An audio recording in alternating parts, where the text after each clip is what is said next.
Hello, good evening. My name is Catherine Kaplan, and I work with SEB Housing. This is the information session for the 18 affordable rental housing units in phases 2 and 3 of the development at Redtail Crossing in Wrentham, Massachusetts. So the purpose of this session is to give a little bit of background information on the available units. We're also going to cover the application, the eligibility and lottery processes, what to expect after the lottery itself.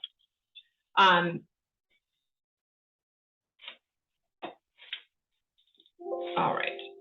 So this is a live session. It's being recorded and will be saved to SEB Housing's YouTube channel. So it's going to be available there after tonight. If you have any questions after tonight's session, you can connect with us by email. You can email us at info@sebhousing.com. That's the quickest way to get in touch with us, but if you'd prefer to call, you may do that as well. And our number up on the screen here. So I just want to start by giving some background information on who we are. SEB Housing is an off-site affordable housing consulting group. So we're not the on-site management team or the leasing office for the building or for the community. We're hired by the developer or their management team to go ahead and market the affordable units, conduct this information session, collect and review applications to determine an applicant's eligibility before running the lottery. So in the initial phases, we are your main point of contact rather than the management or leasing office. But then further along, the on-site management and leasing team will take over as your main point of contact for these affordable units. So there's two broad steps in the process. The first is to apply for the affordable housing program. And during this step, that's when you're going to be in touch with SEB Housing. We can answer any questions you have on the affordable housing program. We'll review your application and supporting documents. If you're eligible for the lottery, you will be entered into the lottery and given a position on the waiting list. Step 2 in the process, you'll be in contact with the leasing office for lease eligibility, which is separate from their screening for program eligibility with SEB Housing. So the lease screening with the management company might include a credit, rental history, or criminal background check, similar to most of the screenings that you might be familiar with from previous apartments. And so once you're approved, you would work with the leasing office to reserve and lease an apartment. So our website, if you haven't gone there already, is sebhousing.com. If you click on the Affordable Housing Opportunities page, you're going to select I want to rent, since this is a rental opportunity, and then select Redtail Crossing, and you'll be taken to a page specific to this property with a downloadable version of the lottery application and the information packet. The information packet contains a lot of information, and it contains most of the material I'll be covering during this session. We're not going to have time to cover everything in the packet, but I will be reviewing the main points. So it's recommended that you take a look at that information packet, even if you do attend this session, because there's some other information in there that might be useful to you. So if you choose to apply for one of the affordable units at Redtail Crossing, you're first going to need to complete that lottery application. And then you can submit it to us in one of several ways. So the first is by emailing it or scanning it to info@sebhousing.com. You can also fax it to us. The fax number is listed on the, is listed on the first page of our application. You can send it by regular mail to our office in Needham, 257 Hillside Ave. And we also have a 24-hour drop box at our Needham office if you are in that area and want to drop it by. So you can choose whichever of those options is most convenient for you. We do encourage you to get your lottery application in early. It is fairly lengthy, and you're going to see that there is a lot of supporting documentation that's required, which we'll talk more about during this presentation. So applications for this opportunity are due by September 6th at 2 p.m. And we do need to have applications delivered by that date in order to be considered for the lottery. You do not need to be a resident of Wrentham to apply for these affordable units. There is a local preference for residents of Wrentham, and we will discuss what that means a little bit. further along. So the units themselves, so Redtail Crossing is a 100 or will be a 100 unit townhouse style apartment community. And it's located at 5 Redtail Crossing Boulevard in Wrentham. 18 affordable units will be made available in phases 2 and 3 of the development. And they're going to be made available during this lottery process. Each of the units it's quite large, these units. They feature 2.5 bathrooms, a private garage, driveway, and private patios. There are walking trails, a restaurant, and the publicly accessible Lake Pearl within walking distance from the community. The interior of the units features stainless steel, energy-efficient appliances, air conditioning, in-unit washer and dryer, and wood-style flooring. And the affordable units are 2- and 3-bedroom townhomes. There's 14 total 2-bedroom apartments, and they feature 1,388 square feet, and those are going to rent for $2,411. There are 4 total 3-bedroom apartments that have 1,470 square feet, and they're going to rent for $2,781. And these rents are considerably less than the rents charged for the market rate units within the development. So this particular housing or affordable housing opportunity is not subsidized housing, and the affordable rent amounts are not set based on an applicant's income or financial circumstances. So what this means is the rent doesn't change if your income changes. These are the set rent amounts. And the rents for this program are set using a formula that is based on HUD's, which is Housing and Urban Development's area median income, or AMI for the Boston area, which is where Wrentham falls. And they're set with the idea that the amount should be affordable to households making 80% of the area median income. So the rent may increase once per year, and this typically occurs when HUD revises their AMIs each spring. You would always get advance notice if you were a tenant at Redtail Crossing whenever a rent increase was going to occur. And usually increases are pretty modest. They would be between $25 and $75 per month. So the rents are never going to change in the middle of your lease term either. So the affordable units at Redtail Crossing were selected by the owner and were approved by Mass Housing as being representative of the units in the building as a whole or in the community as a whole. So this means that they're not the smallest townhomes. They're not all in one location of the property. They're not identifiable from the outside in any way as being the affordable unit. And so it's possible, and we're expecting that there will be more applicants, more interested in eligible applicants than available units. So the townhomes will be made available through a lottery process to households with annual incomes at or below 80% of the area median income. And we're going to touch on those amounts in just a few minutes. Just want to pause there. If anybody has any questions, just let me know, either by unmuting yourself if you want to ask a question like that, or typing it into the chat in the Zoom chat box there. All right, so I'm going to move on to eligibility requirements. So page 4 of the information packet is where you'll find a lot of this information. There's 4 eligibility requirements for the affordable housing program. The first is that the household's income must be at or below that 80% of AMI that we spoke about. The second is that household priority is going to be given based on your household composition. So you will have indicated on your application which household type you believe you are, either 1, 2, or 3.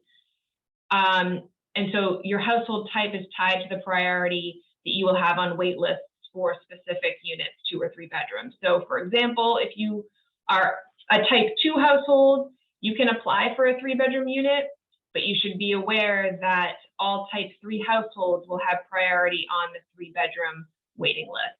The idea of household types is that the larger households are given priority for larger units, and so larger units are not always occupied by households who may not require that space. Page 7 of the info pack lists more information on household types. For this particular property, I also want to mention that or for this particular affordable housing program, I should say, there must be at least one person per bedroom. So this means that a one-person household cannot apply for a 2 or 3 bedroom unit, and a 2-person household cannot apply for a 3-bedroom unit. The only exception to that is if a household member has a disability that requires a reasonable accommodation for an extra bedroom. So just keep that in mind as we go through and as you're looking at these materials. It's also listed in the info pack, but we just want to make sure that everyone's aware of that. The third eligibility criteria is that you cannot own a home upon move-in. So any home that you might own right now needs to be sold prior to leasing a unit at Redtail Crossing. If you're listening to this info session and you do own a home, you can apply for the lottery. You just would need to sell the property prior to signing a lease at Redtail Crossing. And then the fourth eligibility criteria, this really doesn't come up often at all, but just want to mention households cannot have financial interest in the development and can't be considered a related party. So these units are being offered by Redtail Crossing Residential LLC. If you work for them or you're related to them in some way, you might not be eligible for this lottery. So I'm going to circle back to the first eligibility criteria to explain more about income and assets of the household. That's the majority of what we're going to be talking about for the next few minutes. So the income limits are listed on the screen now. These are affordable units, so they are only being made available to households that have a total household income of 80% of the AMI of the Boston area or less. And the maximum income limits for the program are set by household size. So this includes everyone who will be living in your household, and these are listed on the application and the information packet on our website, so no need to write them down or anything, but I do want to read them off for you here, just so you are aware of them. If you have a household size of 1, the maximum household income is $78,300. If you have 2 people in your household, it's $89,500. A 3-person household, the max income is $100,700. A 4-person household, the max income is $111,850. 5-person household, $120,800, and a 6-person household, $129,750. So all households will be required to submit supporting income and asset documentation, and the required documents vary a little bit depending on your sources of income, but for all households will include copies of your federal tax returns for the last year and copies of bank statements for the last 3 months. Section 2 of the application is very detailed and lists all information that will be needed to verify specific income sources. So for example, it's going to tell you, the application will tell you how many pay stubs you will need to submit if you're employed, etc. And just to give a basic overview about how income is going to be calculated, income for this program is counted as a projection of your income over the next 12 months for all household members. So all income for household members is included. This includes bonuses and overtime. So, income that maybe isn't just your normal weekly paycheck, for example. We do have to count everything. So the only exceptions to this are working minors. So anyone who's under the age of 18 who is employed, we're not going to count their wages. And for dependent full-time students who are employed, we're only going to count their first $480 earned when we're looking to determine whether or not your household is eligible. We do need to count gross income, so not net income. The amount you make before taxes is that gross income. So although we know you don't take home that full amount of your salary, for example, gross income is required to be counted according to the program. And everyone's income circumstances are unique. So there's some applicants who have a consistent weekly salary throughout the year, but there's other people who are self-employed or working seasonally. In those types of unique circumstances, we might need to look further back into the past in order to project anticipated income for the next 12 months. So specifically for self-employed applicants, you're going to need to submit a profit and loss statement and provide supporting documentation. There is a template or a sample profit and loss statement included at the end of the application. So if you are self-employed, your business expenses are going to be considered, But if you're not self-employed, it is always the gross income that we would be counting. We unfortunately wouldn't be able to take any expenses that you have into consideration. So in general, any income you have been making, we're going to assume you're going to continue to be making it going forward, unless we have some sort of definitive documentation stating that you're not going to be earning that income source in the coming year. An example of that might be a written letter from your employer stating that bonuses and overtime will not be paid out in the coming year. We're not permitted to accept statements from applicants. So for example, if you have documentation, you've supplied documentation to us showing that you made $80,000 last year, but then you are telling us that you plan to work far less hours in the coming year and will only be making $50,000, we're still going to need to count that $80,000 as your projected income unless there's some sort of a written statement or official document from your employer that we need to consider.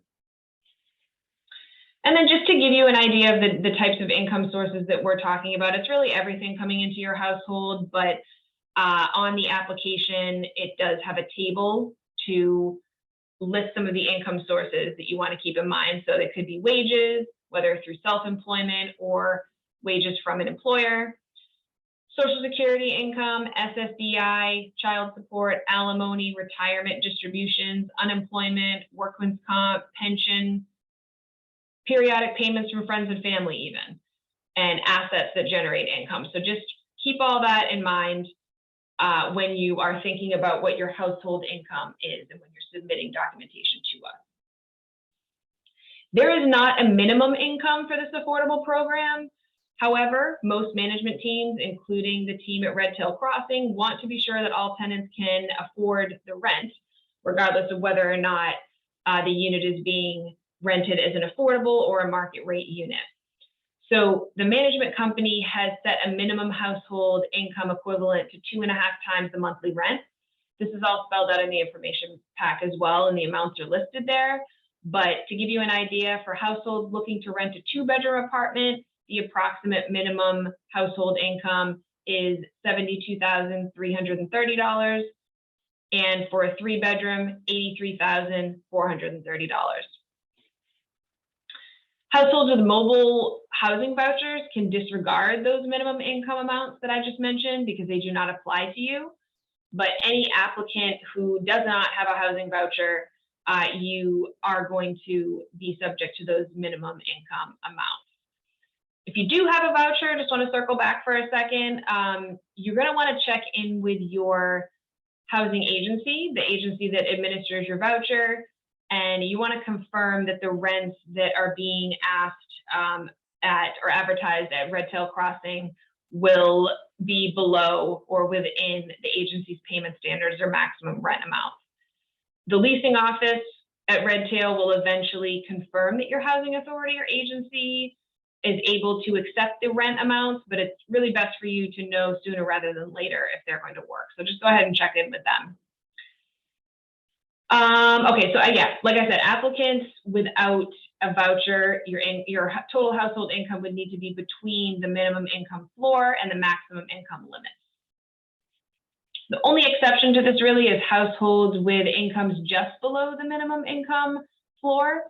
And if a household has, an income that is very close to that amount, but you have some liquid assets that you may be able to access to afford the rent, your application may be considered by the leasing office. So it's really, the minimum income amounts are not as strictly enforced as the income limits because those are a program requirement. Ultimately, it's the decision of the leasing team during your lease screening whether your household income meets the minimum income requirements. There's no asset limit for the affordable rental opportunities. So you could have a significant amount of assets. You might be retired.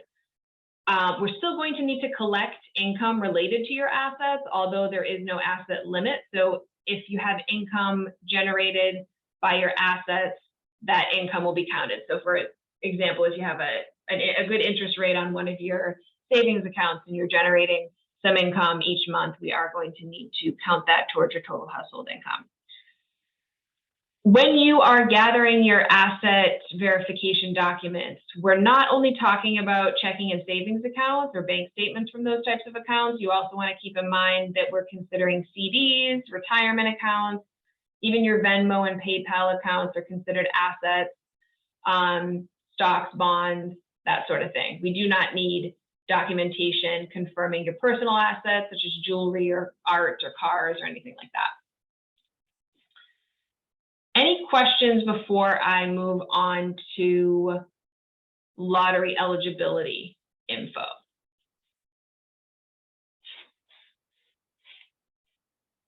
All right. So as I mentioned earlier, if you're interested in applying for the lottery, you're going to want to get your lottery application in to get the process started. So also want to mention you can apply for more than one unit size. So if you think you might be interested in both the 2-bedroom or a 3-bedroom townhome at Redtail Crossing, you can go ahead and indicate that on your application. There's really no downside to doing so, but there is potentially a downside if you apply to only one size and then later on decide you might be interested in the other apartment size because it could already be taken. So once you submit that lottery application, we're going to review your application and contact you if any information is missing or appears incorrect. So you have a chance to go ahead and revise it and resubmit as necessary. So most applicants do not submit a 100% complete application with all the required documentation on the first try. So don't despair if that happens to you. You get some sort of a notice from SEB saying that we need additional documentation. And the reason for this is because there's a lot of information required. And also sometimes even if you do supply all of the information up front that we were looking for, sometimes something that you have submitted to us sparks further questions from us. So it might be some bank deposits or something on your pay stub that we need more information to clarify. And that's completely fine. You're going to be given additional time to supply that information. So this is really why we encourage you to get your application in early if you're interested, so we can just start beginning the process with you.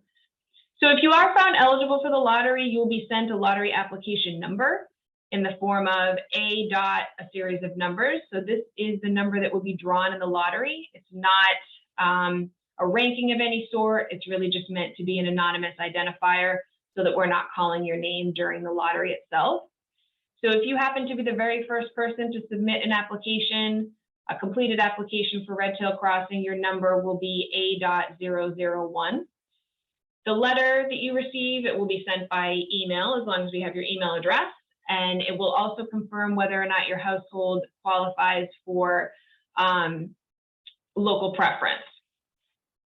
And I'm trying to remember now, just give me 1 second here. One moment. I'm not going to tell you about local preference if it's not applicable.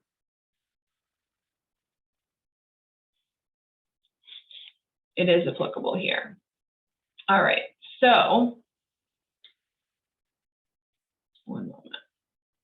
So yes, what I was saying was your lottery number, the letter that you receive, your lottery number will also confirm if your household qualifies for local preference. So you will have indicated on your application if you believe your household qualifies for this preference, and the necessary verification would have already been submitted along with your application. So local preference might apply to you if your household currently lives in Wrentham, you work for the town of Wrentham, or you work at a business located within Wrentham. Or if you have if you're the guardian of a child who is attending Wrentham Public Schools. So up to 70% of the affordable units at Redtail Crossing are going to have local preference, which means that some local preference households will be getting priority for those units compared to households who don't have local preference. But you also want to keep in mind that for the 2 and 3 bedroom units, household type is more heavily weighted as a factor when we are determining waitlist placement. So what that means is, for example, if you're a type 2 household, applying for a 2-bedroom unit, you're still going to have priority over any type 1 local preference households for that 2-bedroom apartment. So in short, if you don't have local preference, you really don't want to be deterred at all from applying, and there's more information about local preference on page 17 at the end of the information packet. So if you're found ineligible for the lottery at any point during the screening, just want to throw it out there that you should contact us if you have any questions on your ineligibility. It might be because you're over income or you own a home, something like that. You're going to be informed. You'll receive a letter from us, an email, and any questions are encouraged if you don't understand any correspondence that's coming to you. So the lottery itself is going to be held on September 19th at 6 p.m. It will be virtual, same format as this information session, a Zoom call. Numbers will be drawn from a box, held up to the screen, and we'll record the session. During the lottery, every number is going to be drawn or picked from the box. Sometimes when you think of lotteries, you're thinking that there's just one winner, or in this case, only the number of the 18 units is going to be 18 people drawn, and that's that. That's not how this works. The lottery is really held in order for us to establish the waiting lists for each unit type, or each unit size, I should say. So if a type 1 household is drawn first in the lottery drawing for 2-bedroom units, they're still going to be behind all type 2 households for a 2-bedroom waiting list. So in general, it is beneficial if your number is called early in the lottery, but it may not necessarily be the deciding factor on whether or not you'll be moving forward in the process to lease a unit. Households who were entered into the lottery might be found ineligible as well for the lease by the leasing office, or may not decide to rent the unit. So if your number is drawn later on in the lottery, you don't want to lose hope. You may still have an opportunity to move forward in the process and rent an affordable townhome.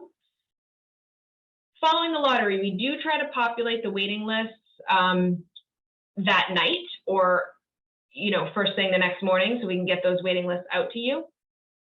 When we're sorting them, we're going to be taking household type, local preference into consideration, and we're going to do our best to send those to you as soon as possible.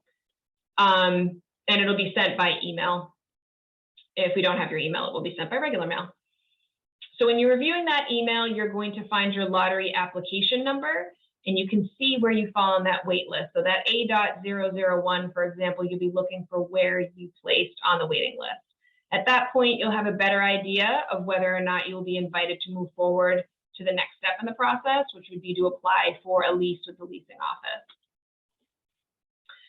And so at this time, following the lottery, and once we've established the waiting list, we will be connecting the top households on those waiting lists with the management team.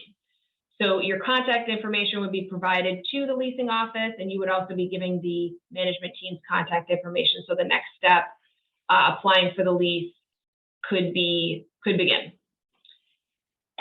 And so at that point, SCB Housing will have already completed the lottery and program eligibility screenings, but we have not yet screened your household for lease eligibility. The management company does that, and so as part of their screening, like I mentioned, they might be checking, your credit, your rental history, criminal background, just to determine if you're eligible to rent with them. You also want to be aware that the management or leasing office may invite more households to complete a lease screening than there are available units. So for example, at Redtail Crossing, there are 4 3-bedroom affordable townhomes, but they may invite more than 4 households to move forward from the waiting list to complete a lease screening. This is common for management companies. They usually do this because the process of leasing units is slowed down by households who sometimes don't qualify. So they want to make sure that they're leasing these townhomes as soon as possible, and making sure that the process is moving along for everyone who is interested. So even if you're not the first household on the waiting list, you do not want to, even if you are the first household on the waiting list, you do not want to immediately give notice to your landlord right now because you have not been approved by the leasing office. So say you have gone through the lottery and all of that, but you want to hold off until the Redtail Crossing leasing office has approved you for the lease, not just the SEB screening that you were approved for. And so this is the point in the process where having a position near the top of a waiting list is particularly beneficial. So if you're the top household on the list, you're going to have first chance to reserve an affordable unit. So if you're the top position on the 2-bedroom waiting list, you'll have a first choice in reserving one of the affordable 2-bedroom units. And this is true even if another applicant who was invited forward, who happens to be positioned behind you on the waiting list, if they complete their lease application first with the management office before you do, if you're first in line, you're still going to be able to tour the units and make your decision first. So having the first position on the waiting list, you're able to, maybe tour multiple units and decide which one is best for you, and taking any kind of variables into consideration, maybe when the unit is available for occupancy or where it's located within the community. And then the second household on the waiting list would have the second choice of the remaining units and so on. So SCB Housing's program certifications are good for 6 months. If for any reason you were to move into one of these townhomes 6 months after submitting your application, you might need to submit updated documentation to us in order to update your file. This probably won't be the case for your application at Redtail Crossing, since many of the units are expected to be available pretty soon in September of this year. Phase 3 may be delayed a little bit, meaning that there's going to be some units that are available in September of this year, and then I believe that construction is continuing through the end of the year into 2023. But the majority of these units are going to be available next month, I believe. So once you're leased, you are done with screenings until the lease renewal date. So at that point, we obviously hope that you have enjoyed the unit and want to continue living there beyond your first year. But, and if you do, you would need to recertify your income with either SCB Housing or the management office prior to your lease renewal. And if during the year your income increased and you're now above that 80% AMI, that is completely fine. Households will remain eligible for the affordable apartment as long as the household income doesn't exceed 140% of AMI. Page 16 of the information packet lists the 140% figures for the different household sizes. But for example, a household of 2 would have qualified for the lottery with an income at or below $89,500. That same 2-person household can make up to $125,300 at the time of their recertification in order to remain eligible to rent the affordable apartment. So there's a decent amount of room there for an increase in household income. So that really covers what I wanted to discuss from the information packet on these affordable townhomes at Redtail Crossing and Wrentham. So I'll stick around for a few moments. If anybody has questions that they want to jot into the chat box here, or if you want to unmute yourself, you can do that as well.